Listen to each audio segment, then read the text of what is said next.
Maraming salamat po. Maupo tayo lahat. Chairman Cristino Nagyat, Chairman Francis Tolentino ng MMDA, Representative Emmy Calixto Rubiano, wag natin masyadong patatagalin dito sa Emmy, marami siyang pagbobotohan this week.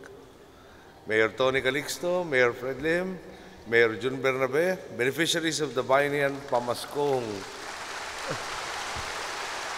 handog ng PAGCOR 2012, officials and employees of the Philippine Amusement and Gaming Corporation, fellow workers in government, honored guests, mga minamahal kong kababayan, magandang umaga po sa inyo lahat.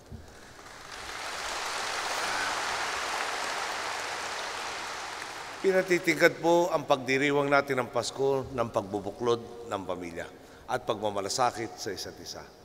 Nakita po natin ito na humarap tayo sa isa na namang pagsubok na dulot ng Bagyong Pablo. Kakagaling lang po natin noong Biyernes sa ating mga nasalantang kababayan sa Mindanao upang personal silang kamustahin at tugunan ang kanilang mga pangangailangan. Talagang nakakalungkot nga po na bahira ng bagabag at pagluluksa ang dapat sana'y masayang pag-aabang sa Kapaskuhan. Gayunpaman, sa harap ng pagsubok, nagbigkis tayo ang sambayan ng Pilipino bilang pamilya. Pinapatunayan natin sa pagkakapit-bisig at wagas na pagkalinga sa kapwa, kaya nating lampasan ang anumang unos, kaya nating bumangon sa anumang trahedya.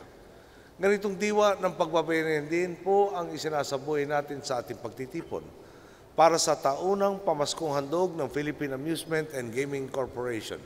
Layunin po ng proyektong ito na bigyang kulay ang pagdiriwang ng Pasko ng ating mga kababayang mas nangangailangan. Target po nitong maabot ang 8,600 benepisyaryo sa buong bansa na nasa pangangalaga ng 41 institusyon. Kabilang sa matutulungan ng programa ang mga batang naulila, mga nakakatanda, may kapansanan, kapuspalad na mga pasyente, cultural minorities at ang mga kasama natin ngayong araw, ang ating po mga street sweepers.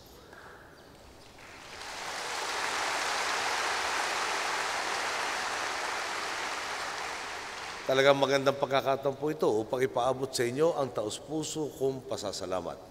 Sa ating masisipag na street sweepers, pinapanatili ninyong malinis ang ating malansangan at daluyan ng tubig upang maiwasan ang pagragasa ng baha tuwing tag-ulan. Ipinapamalas ninyo ang disiplina at pananagutan sa kalakhang lipunan.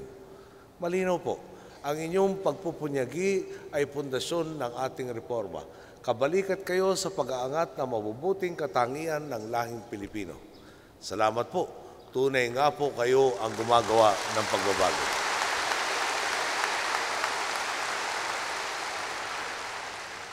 Naway, sumapat po ang mga regalong pinagkakaloob ng PAGCOR bilang munting pagtanaw sa inyong sakripisyo at dedikasyon sa trabaho upang masayang mapagsaluhan ng inyong pamilya ang Noche Buena. Siyempre po, nagpapasalamat rin tayo sa PAGCOR sa pagsusulong na makabuluhang proyektong tulad nito.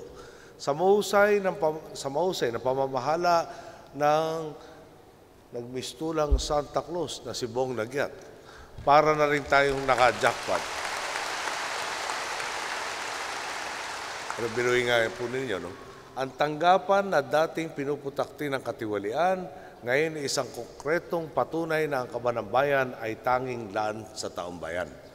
Hindi po natatapos dito ang pagsisikap nating maghandog ng biyaya sa ating pong kapwa. Patuloy po nating lilinisin ang ating pamahalaan upang epektibong makapaglingkod sa ating mamamayan. Walang alinlangan nating inaalis ang mga agiw at dumi sa sistema. Kakibat ng pagpapanagot natin sa mga tiwali, pinabibilis din natin ang pagpapabuti sa kapakanan ng mas nakakarami. Ang gusto po natin, ang inyong sipag at sakripisyo ay may katumbas na pag-asenso. Bawat patak ng pawis sa maghapong paghahanap buhay sa katirikan ng araw, bawat metrong tinatahak upang matiyak ang kalinisan sa kapaligiran, bawat puso na di alintana ang peligro sa kalsada, ay may katumbas na kapanatagan ng loob na mabigyan ng magandang kinabukasan ang inyong pamilya.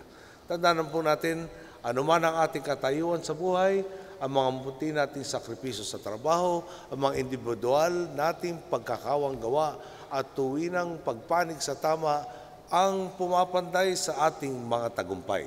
Sa araw po nating bayanihan sa pagtataguyod ng malinis at mabuting mga adhika para sa bansa. Wala pong makakahadlang sa itinataguyod nating malawakan at pangmatagalang kaunlaran. Maligayang Pasko po sa inyong lahat at maraming salamat po.